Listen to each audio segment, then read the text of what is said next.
Rapaziada, rodada muito agitada do Campeonato Brasileiro nesse fim de semana entre sábado e domingo. E começando por sábado, Ceará recebeu o Grêmio lá no Castelão e Pedro Raul, de pênalti, bateu e fez 1 para o Ceará, 0 para o Grêmio. Excelente fase do Pedro Raul, chegou com tudo com a camisa do Ceará, metendo gol a rodo.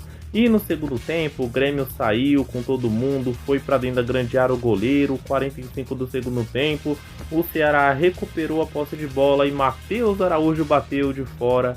O Thiago Volpe estava voltando, você tá vendo ele aí de azul, ó, não deu tempo e o Ceará fechou a conta, então 2-0 para cima do Grêmio. O Ceará chegou a 4 pontos e começou pelo menos nesse início lá no pelotão de cima. Lá na Arena Corinthians, Neoquímica Arena, o André Carrillo lançou, o Memphis escorou e o Yuri Alberto complementou, fez um golaço do Corinthians abrindo o placar contra o Vasco.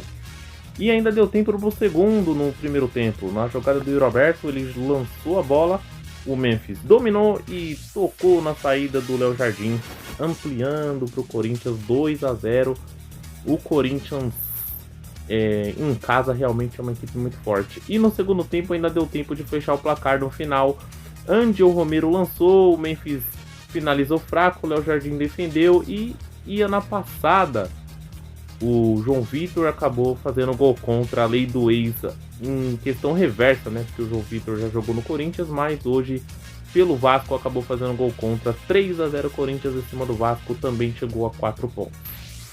No Newton Santos, também no sábado, o grande lance do Marlon Freitas, o cruzamento do Arthur e o Igor Jesus fez o gol do Botafogo, quebrando o tabu aí, né? Tava um tempo sem marcar o Igor, voltou a fazer gol, importantíssimo. E ainda deu tempo para o campeão brasileiro fazer o segundo gol, o atual campeão brasileiro, numa jogada do Cuiabano. Ele faz um excelente cruzamento e o Léo Ponte chegou ali na segunda trave e fez Botafogo 2, Juventude 0.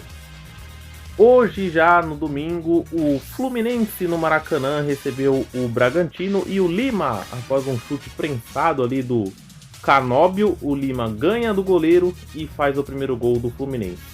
Na reta final do jogo do segundo tempo, Pita, aquele mesmo ex-jogador do Cuiabá, o Fábio deu um soco na bola, errou ali o tempo e o Pita estava atento ali para escorar de cabeça. Centroavante também é sorte, né, gente? Não é só faro de gol. E quando tudo parecia que ia pro empate, o Thiago Silva deu um belo chute ali. O jogador do Bragantino conseguiu salvar em cima da linha, mas o Martinelli escorou e pegou a sobra para mandar pro fundo do gol, dando números finais ao jogo. Fluminense 2-1 em cima do Bragantino. Um pouco mais tarde, ainda no domingo, o Vitória recebeu o Flamengo e o De Arrascaeta, voltando ao time titular, fez o primeiro gol da partida. Ele brigou pela recuperação de bola, passou entre dois e deu de biquinho para fazer o primeiro gol do Flamengo. Ó, veja de novo, excelente gol do Arrascaeta, técnico como sempre. O Vitória buscou empate, o Wellington Rato recebeu e de fora mandou um canudo, a bola desviou e matou o Rossi. O Vitória empatava o jogo. Veja de novo o chute do Wellington Rato, sem chance, né? Rossi já estava caído pro outro lado. E aí no final do jogo o Flamengo conseguiu emplacar a pressão, o Luiz Araújo cruzou e aí o BH, o Bruno Henrique, a gente sabe como ele é, não vai perder uma chance dessa, fez o gol e deu números finais ao jogo. O Flamengo também conhecendo sua primeira vitória no Brasileiro. Bruno Henrique, mais de 100 gols com a camisa rubro-negra, ídolo máximo do Flamengo. Já lá no Beira-Rio, Alan Patrick recebeu de Bernabé e mandou também um torpedaço sem chance para o Cássio, fazendo o primeiro gol do Internacional. 1 para o Internacional, 0 para o Cruzeiro. O Cruzeiro, ainda com um jogador a menos, sofreu demais e o Inter continuou, aproveitou o ímpeto, cruzamento do Wesley e Ener Valencia fez o segundo gol do Colorado, você tá vendo aí de novo. E ainda deu tempo pro terceiro. No segundo tempo, Borré, ele entrou no segundo tempo, tirou a marcação e de canhota mandou pro fundo do gol, dando números finais ao jogo. Inter 3, Cruzeiro 0. Olha, o Internacional é um candidato fortíssimo ao título do Brasileirão desse ano, hein? Já lá no estádio do Mirassol, o Fortaleza foi lá visitar o Mirassol e fez o primeiro gol com o Martínez, recebendo um passe e mandando também um grande chute de fora ali. no ângulo, 1-0 para o Fortaleza. E quando parecia que o Fortaleza ia vencer o jogo, o Riquelme recebeu esse passe aí e mandou no canto, tirou a camisa, desafogou o primeiro gol do Mirassol dentro de casa na Série A e também representou o primeiro ponto do Mirassol, que tinha perdido no primeiro jogo do Brasileiro para o Cruzeiro, agora conseguiu um empate dentro de casa.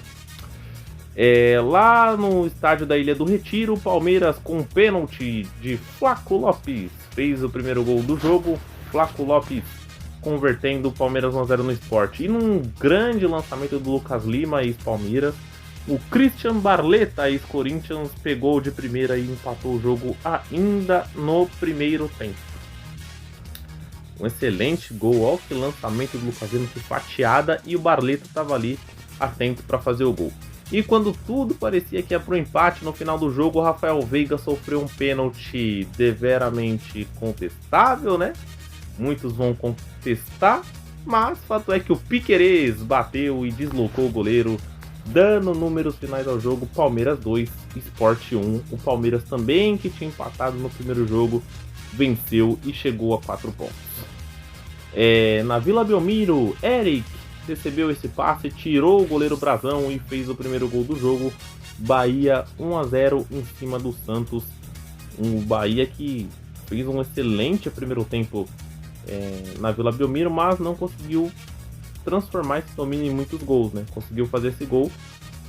E no segundo tempo, o jogo com 1-0 para o Bahia, Soteldo faz o cruzamento para dentro da grande área, a disputa lá dentro, e o Tassiano, se tem uma lei que não falha nesse país, a gente sabe, é a lei do ex, e o Tassiano botou para dentro, 1 para o Santos, 1 para o Bahia. Tassiano, então, ex-jogador do Bahia, empatou o jogo. E ainda deu tempo para o Santos virar. Após cruzamento para dentro da grande área, ela sobrou para o Diego Pituca, que bateu de primeira no canto, matou o goleiro do Bahia. O Santos virava na reta final da partida, 2-1. O Santos tinha melhorado muito o seu ritmo no segundo tempo, né? Pressionou bastante e conseguiu virar a partida. Mas o Bahia foi valente. O Luciano Juba fez essa jogadaça pelo lado esquerdo e fuzilou o goleiro, sem chance para dar números finais ao jogo. 2 para o Santos, 2 para o Bahia. Lembrando que o Bahia tinha empatado no primeiro jogo do Brasileirão, né? Então chegou a 2 pontos e o Santos tinha perdido, então chegou a 1. E para completar o nosso jogo aí, o único 0-0 da rodada, Atlético Mineiro e São Paulo lá em Minas, com direito a grandes defesas do Rafael. Fechou então a nossa rodada, 0 para o Atlético, 0 para o São Paulo.